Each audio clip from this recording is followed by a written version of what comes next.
Atividade paranormal? O governo nega ter conhecimento? Mas a verdade está lá fora. E é claro que a gente está falando de Arquivo X, uma das maiores séries da história da TV. E nesse vídeo a gente vai dar 5 razões para você que nunca assistiu Arquivo X assistir. Ou se você já viu, né? Pra rever, né, gente? Eu sou Davi Garcia. E eu sou Juliana Ramanzini. E você está no Dude You Are Lost.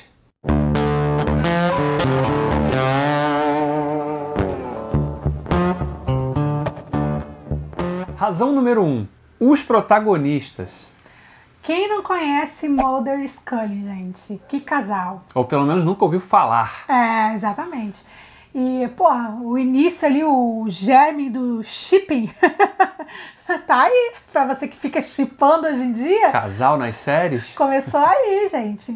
Olha, não sei se começou em Arquivo X, mas ali ganhou assim um expoente muito poderoso para esse elemento da diversão que acompanha uma série, que é shippar o casal, né? Mas é muito, eles vão muito mais além disso, né?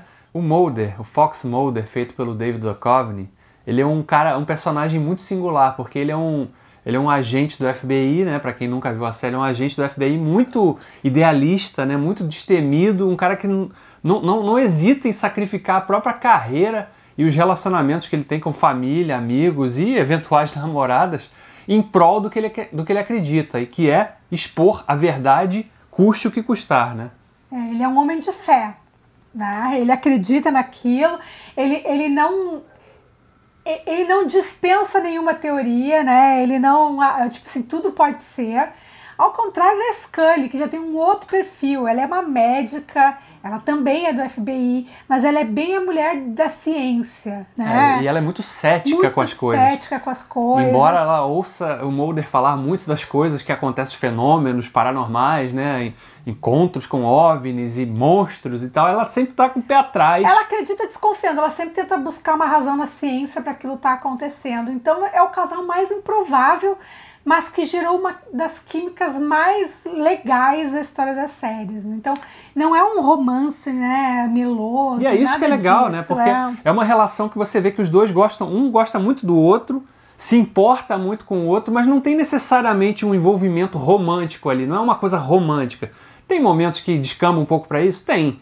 Mas a maior parte do tempo você vê que é uma relação, primeiro, profissional, que começa com uma relação profissional, ela ali meio burocrata, né? Ela surge como uma pessoa, uma agente mesmo, burocrata, ela que surge segue pra regras. desqualificar o trabalho dele, na verdade, e acaba se envolvendo nesse universo doido do... E passa a respeitar no que ele acredita, embora em muitos momentos ela não acredite no que ele acredita. Mas ela respeita. Exatamente, ela respeita. Então acho que a relação deles começa exatamente isso, pelo respeito, pela amizade, pela cumplicidade, porque os dois compartilham coisas inacreditáveis juntos, né? Então essas experiências acabam ligando os dois. E isso, claro, vai para um nível de amor mesmo, né? Então, assim, não é uma coisa... não é uma tensão sexual, não é um amor platônico, não é. É um desenvolvimento ali que acontece ao longo das temporadas, que foi muito bem trabalhado, né? E o trabalho dos dois, né? O David Duchovny fazendo Fox Mulder e a Gillian Anderson como a Dana Scully, são fantásticos. O trabalho deles na série ao longo das temporadas, ou de todos os momentos, né? Porque o David Duchovny chegou a sair um período da série, depois ele voltou, mas a Scully sempre esteve ali, né? Ainda é difícil olhar para os dois atores e dissociar eles da imagem dos personagens. Foi muito forte. Tanto que depois de Arquivo X, o David Duchovny foi fazer Californication, assim, que era um personagem absolutamente diferente. Ele quis para um oposto, assim, para descaracterizar realmente aquele trabalho anterior dele. Mas, como a Ju falou, a gente vê o rosto dos dois e a gente lembra de Mulder e Scully. Não tem jeito. Razão número 2. A série não é só sobre alienígenas. Pois é. Embora os alienígenas desempenhem um papel muito importante na mitologia central da série, a mitologia que começa na primeira temporada e vai permeando todas as temporadas, ela não é o principal elemento que vai te convencer a continuar assistindo Arquivo X a partir do momento que você resolver começar a assistir. O que acontece na série é que como você tem esse arco que vai passar por todas as temporadas, mas você tem os episódios que a gente chama ficou conhecido como monstro da semana. É exatamente por isso, porque eram assuntos como um monstro, uma atividade paranormal, uma lenda urbana, um folclore, uma paranoia qualquer. Um fantasma, sabe lá Deus o quê. Então, assim, tinham histórias que começavam e terminavam nelas mesmas, que não necessariamente acrescentavam nada para a mitologia da série, que essa sim é totalmente interligada com os alienígenas, né? Sim. Mas essas histórias do dia a dia fizeram com que a série fletasse com diversos gêneros, né? Sim. Então, reforçando, não é uma série só sobre alienígenas. Eu sei que tem muita gente que tem preconceito com esse tipo de história, mas Arquivo X não é só isso. E provavelmente você vai virar fã de Arquivo X por causa das outras histórias. Sem contar também, a gente até listou experimentos científicos, a coisa do sci-fi mesmo, é muito forte, né, na série. Vamos então para a razão número 3, que são, na verdade, duas coisas, tá? Deu uma roubadinha aqui. Os coadjuvantes da série e os vilões da série. Né? Os coadjuvantes da série, porque assim, ao longo principalmente nas primeiras temporadas, né, o Mulder tem sempre um informante. Uma pessoa que passa informações de bastidores, do governo, que dá acesso a certas coisas que ele teoricamente não deveria acessar. Então ele tem lá o Garganta Profunda na primeira temporada, depois tem o Sr. X, aí surge depois a Marita Covarrubias e um pouquinho mais depois os Pistoleiros Solitários. Que inclusive teve uma série derivada só com eles, né? Que infelizmente durou pouco tempo, mas que são personagens muito carismáticos, assim, eles surgem realmente como, sabe aqueles caras que agem nas sombras, assim, para expor certas verdades inconvenientes que o governo está tentando esconder. São esses caras, e eles são personagens muito singulares, né? Muito super nerds e tal. E bem diferentes entre si também. Então, coadjuvantes são uma marca de Arquivo X, coadjuvantes fortes, né? E a outra marca são os vilões. O principal deles, né? Canceroso, né? Quem não conhece. Canceroso. Só você que não assistiu ainda, né? O Canceroso tem esse nome, né? Porque o original em inglês é The Cigarette Smoking Man. Aí no Brasil ficou como Canceroso, porque ele sempre aparece fumando. Ele tá fumando o tempo todo, o homem é uma chaminé, gente. Então as pessoas falam Canceroso que associa, né? Não, e no início, nas primeiras aparições dele, ele sequer fala. Ele só tá numa cena ali, fumando uma coisa, observando alguém, né, interagindo ali só com olhares, assim, e ele vai ganhando uma importância muito grande à medida que a série evolui. E aí a gente tem também os outros homens lá do chamado sindicato, né, que seria uma organização ali não governamental, mas ao mesmo tempo ligada ao governo, que estaria ali trabalhando nessa conspiração alienígena, né? Aí tinha lá sempre nomes muito curiosos, né, o Homem das Unhas Bem Feitas, né, que aparece, ele aparece em vários momentos aí nas primeiras temporadas, né? A gente tem o Krycek, o Alex Krycek, que era um pequeno spoiler aqui, tá? Se você nunca viu a série, mas ele era um agente do FBI também que, na verdade, fazia jogo duplo. Ele estava trabalhando para esse sindicato também. Então ele fica ali, ele tem uma relação muito de frenemy com o Mulder, né? Porque ele chegou a ser parceiro do Mulder em um determinado momento e depois eles ficam se enfrentando em vários arcos que vão acontecendo ao longo das temporadas, né? Então, vilões em Arquivo X é um negócio realmente que tem que ser levado a sério, porque eles não são caricaturas, sabe? São sempre vilões, eles são muito diferentes, eles têm sempre uma agenda ali misteriosa por trás e tem sempre um embate muito legal com os protagonistas da série. E a quarta razão são as inspirações de Arquivo X, né? Pois é, Arquivo X, ela provavelmente não existiria se antes não tivesse surgido ali um Além da Imaginação, né? O Twilight Zone, se não tivesse um Twin Peaks, do David Lynch. E também inspirações menos óbvias, talvez, né? Porque não eram necessariamente produções de sci-fi, mas que era Kojak, chegou a ser exibida no Brasil, né? Ele era um investigador ali, né? De polícia ali. Então, o Mulder tem muito do Kojak. E da relação do Mulder com a Scully, tem outra série que foi muito popular na década de 90 também, era exibida nos Estados Unidos na ABC, que era A Gata e o Rato. Poxa, eu assisti, gente. Eu assisti essa série, eu amava ele com Bruce Willis e a Sybil Shepherd. Gente, era uma agência de detetives, né? E era a mesma coisa. Ela tinha um perfil, ele tinha outro, ele era... Só que nesse caso ela era mais séria e ele era fanfarrão. E acabam com o desenrolar do trabalho se apaixonando, né? E se Arquivo X foi inspirada por essas séries que a gente citou, ela também inspirou outras que vieram depois, né?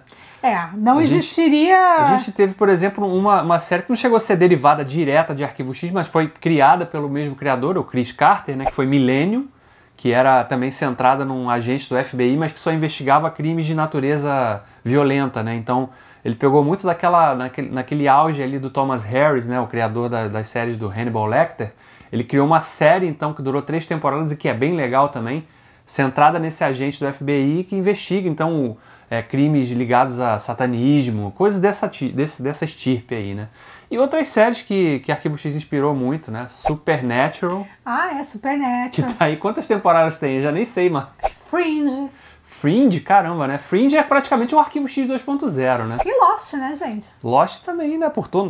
Investir tanto naquela coisa do mistério, de criar uma mitologia, né? Essa coisa assim, não necessariamente na trama, mas na estrutura, na forma como a história é contada, de você ter um arco que ultrapassa todas as temporadas. No caso de Lost era aquela questão toda da Dharma, da ilha e tal, mas você ter os episódios centrados em temas específicos. Então essa construção narrativa abriu portas aí. Fringe é a mesma coisa, estrutura de arco, de mitologia, episódios. Fringe é tão parecido com o Arquivo X que a única coisa que a gente pode dizer, que não tem muita trama alienígena, né? Não tem muito mas assim, o Fringe era na questão do universo paralelo e tal, mas... E tinha os fenômenos também, os fenômenos, né? Mas também tinha a mesma coisa do monstro da semana, entendeu? A mesma estrutura.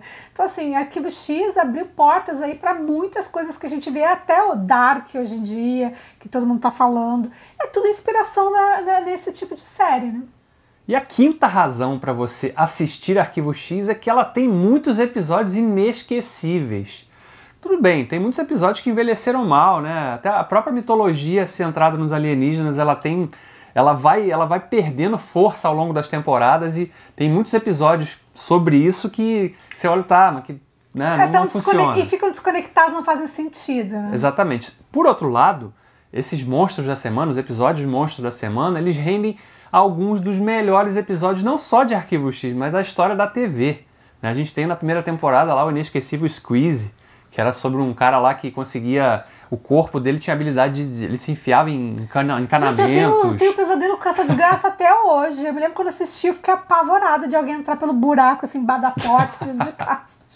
Teve o Home, que era um episódio, assim, de horror, terror, né? De uma família que existia uma aparência bizarra, assim, e o episódio explica por quê. O plot twist desse episódio, ele realmente dá pesadelos também até hoje, mas... que também é uma outra característica, que a Arquivo X ela brincava muito com gêneros, né? Não era só sci-fi. Você tinha... com o sci-fi ela mergulhava em outros gêneros. Policial, terror, suspense. Horror, comédia. Comédia, exatamente. Teve episódios de comédia, Tem episódios que são de comédia, gente. É bizarro a capacidade que a Arquivo X tinha de se mutar realmente ela é praticamente um camaleão, só faltou um episódio musical, né? Não, teve também. Teve um episódio musical também. Jesus, amado. Teve um pouquinho de tudo. Episódio preto e branco. Episódio preto e branco. Então ele brincava e fazia ao mesmo tempo homenagens... Aquele do Triângulo das Bermudas. Sim, na 6ª temporada, o Triângulo é um episódio muito bom também. Tem muitos episódios. Se eu fosse ficar aqui comentando episódios assim mais marcantes, você dava um outro vídeo só sobre isso. Como o Davi falou, personagens específicos, tramas que você lembra, porque são super marcantes. Arquivo X já me tirou muito sono. Mas Arquivo X, assim, ela não é à toa uma das nossas favoritas de todos os tempos. Com certeza, se fizer uma lista, Arquivo X vai estar nela, não tenha dúvida. Acho que não surgiu até hoje uma série em sci-fi que desse gênero, né? Porque a gente também gosta muito de Battlestar Galactica, mas é um outro gênero, né, de sci-fi, não é o mesmo estilo, né? Mas assim, com certeza... E tem que lembrar que Arquivo X surgiu numa época que ela estava ali cercada de séries, né, procedurais, né, séries policiais, séries médicas. Os maiores hits da TV naquela época, na década de 90, eram assim. E Arquivo X estava lá explorando o sci-fi. E ela se tornou uma série mega popular na época. Assim, né? E o povo era alucinado mesmo. Eu tenho certeza que se você assistiu na época, você tem alguma história de alguma coisa que você fez para conseguir assistir. Porque, lembra, passava eu assisti na TV aberta. Passava na Record. Passava na Record, passava na... Eu nem me lembro mais se era na Bandeirantes também que passou. Na TV a cabo passava na Fox, né? Mas mesmo assim a gente tá falando de uma época que os intervalos eram grandes. Não passava igual hoje, que é simultâneo. Não, né? E assim, eu fui rever na ordem quando a gente comprou DVD, essas coisas assim, porque o que eu tinha visto às vezes pulou episódio, não vi na TV. Não, e é uma coisa legal de citar a dublagem em português, né? Sim, a dublagem de Arquivo X é muito boa. Eu estranhei quando eu fui ver em DVD, porque pra mim Cara, Quem são essas pessoas, essas poxa, vozes? era muito diferente. A dublagem era muito boa, É. né? Mas enfim, gente, tá aí, são 5 dicas. Eu acho que a gente poderia dar mais 5 razões, né? Mas 5 razões, desculpa. tem muito mais razão para ver Arquivo X do que essas 5 que a gente deu aqui. Mas elas dão uma pincelada geral do que é a série, né? do que ela fala, né? De como ela fala, quem são os personagens que todo mundo comenta, né? Personagens icônicos da E TV. merece até, quem sabe, a gente um dia reassistir e gravar um podcast especial Grandes Séries, porque com certeza é uma das grandes, né? Mas as enormes séries da TV.